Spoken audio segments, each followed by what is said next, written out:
देखुं आम संस्कृति आज भिडियो आम शुणा शिवरात्रि व्रत विधान और शिव चतुर्दशी कर्ण पवित्र शिवरात्रि व्रत विधान पार्वती संगे हर एक दिवस विवाह विहार करती हिमालय शृंग परे पार्वती को कोले बसाइण पंचानन अति हर सरे गंडे दिलेख चुम्बन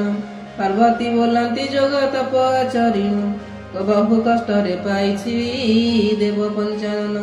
पूछती प्रभु बारे अनुग्रह कर कहतु केवल व्रत तुम्हार जेसर पार्वती वचन शुणी सदाशिव पार्वती को कहउछंती वही स्नेह भाव फाल्गुन शुक्ल पक्ष चतुर्दशी दिन शिवरात्रि व्रत मोर हुई पालन एही व्रत जेउ जन पालन करई ताहा प्रति सदा सुप्रसन्न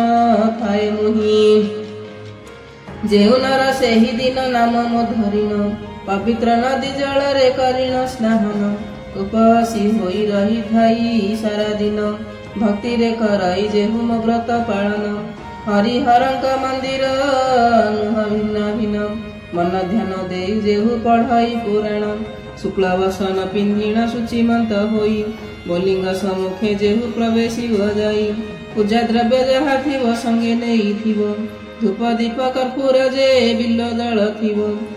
केतकी स्वर्ण चंपादी घेनी पुष्पमाळ बसिब लिंग समीपे आनंद होइण पंचाक्षर मंत्र आगे करिव पठन पढ़ी न जानिले बसी करिव श्रवण नम शिवाय मुखे करी उच्चारण पंचामृत लिंग देहे करिव घर्षण दीप जाली बसु एक देव उपहरण भक्ति भरे करिव मोते परमाण चारि प्रहरे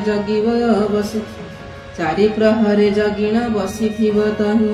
अखंड प्रदीप जालु थिव बसी रही प्रहर करी आचरिव स्तुति जय जय पंचानन हे पार्वती पति जय जय सदाशिव भुजंग भूषण जय अखंडन मोर ए विनती घेना कर भक्ति अर्घ्य संतोष होइण अर्घ्य देहि करे तव चरण वंदन नमस्ते पार्वती कांत हे पनग धरी नमस्ते पार्वती पति हे डम्बरु धरी प्रथम प्रहर एही वंदना को गाई अर्घ्य समर्पण देव आनंदित होई द्वितीय प्रहर कथा शुणा देई मन पंचामृत शुद्ध जले कराई स्नान प्रथम प्रहर परि पूजा समर्पिण ताहांकर स्तव मुखे करिव गायन ओंकार उच्चारी पंचाक्षर को जपिव मंत्र पाठ करी अर्घ्य प्रदान करिव त्रिपुर ऐरी बलदाता पंचानन रुद्र रूप धारी सदाशिव मन नमो नमः द्वितीय प्रहरे अर्घ्य करिव प्रदान तृतीय प्रहर कथा शुणा देई मन गोखीरे लिंग को पुणी कराइव स्नान भक्ति अंतरे पुणी करिव अर्चन जय हे शंकर संहार शिड़ी शिशि मौली जय जय सदाशिव देव देव सुड़ी नाना भक्त जीवन घोर संकट मते कर परित्राण अर्घ्य देउ अछि घेना कर पंचानन मोहर दुर्गति प्रभु करंतु मोचन चतुर्थ प्रहर कथा शुणा देई मन अभिषेक सुधा जले करिब मो जन राजे करिण जे पूजन भक्ति भरे करिब मंत्र उच्चारण जय हे शंकर उमापति महेश्वर जय ईशान शंभु जय ईशान स्वयंभु प्रभु देव हर जय भूतनाथ पंचानन शिशिमणि शिवरात्रि व्रते अर्घ्य घेना हे मोहरी अर्घ्य देई भक्ति भरे करिब प्रणाम शिव मंत्र पढ़ी कर यज्ञ अनुष्ठान मोहर सकल दोष प्रभु क्षमा कर तुम्हा चरण रे करू अछि नमस्कार विप्रभु दक्षिणा देई संतोष करिब भोजन पाई कि अन्न संचाद को देव शिवरात्रि व्रत पाणी करी जेउ जन केउ फल लभी अछि मन देई शुण एक निषाद रहुथिला एक स्थाने मुक्ति पाइबा से ही शिवरात्रि दिने उत्तराखंड मध्य देशे मालभूमि पांडुर नामे पर्वत अछि तही पुणी सुनंदी नदी बहई सदा जल पूर्ण भैरवी धामे जाई होइछि विश्राम भैरवी धामे जाई होइछि मिश्रण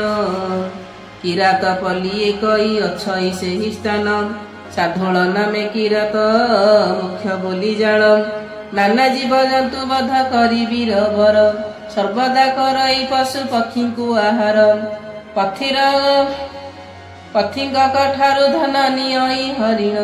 प्रयोजन हेले तार घेनई पराण कुंभ मास कृष्ण पक्ष पुणी भूमिवार पड़ीथिला से दिनर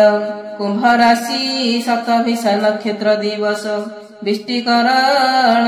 परिघ नामे ताकु घोष निषाद धनु धरिण करिला गमन पिंजरा एक धरिछि करिण जतन अरण्य जाई भ्रमण करई सबर कटीरे कपट कने नोली पितलर नाना पक्षी बध कला भ्रमी अरण्यर बध कला पशु पक्षी बहुत सबर फाड़ी तार हेतु न पड़ई सिद्धारे सेहि आतुर होइलाणी देही पर्वत शिखरे अग्नि लोड़ीण न पाई न खाई सबर गला मन दुखे रही बुड़ी गले सूर्य देव घुटिला अंधार घड़घड़ी शब्द जे शुभिला अपार मने मने से किरात करई विचार गृहे व्यस्त होइथिब पत्नीटी मोहर हेले कि करिबी किछि उपाय न पाई एकई वृक्ष उपरे बसिला से जाई सेही वृक्ष गोटी बिल वृक्ष जे अटई ताहा परे किरात जे बसिला क जाई सेही दिन शिवरात्रि जागर अटई से वृक्ष मूलरे सदा शिव थिले रही बिल्लपत्र पड़िला जे शिवंक उपरे प्रथम द्वितीय पुणी तृतीय प्रहरे चतुर्थ प्रहर पुणी पड़िला पतर शिवंकु पूजिला बसी तहिरे सवर तेणु सदा शिवंकर कृपा से लभिला शिवरात्रि व्रत करिण से तरी गला जेउ जन शिवरात्रि व्रत करई महापात करु से ही मुक्ति लभई प्रदीप सुमारी सदा शिवंकर नाम बसिण शिव पुराण करई लेखन।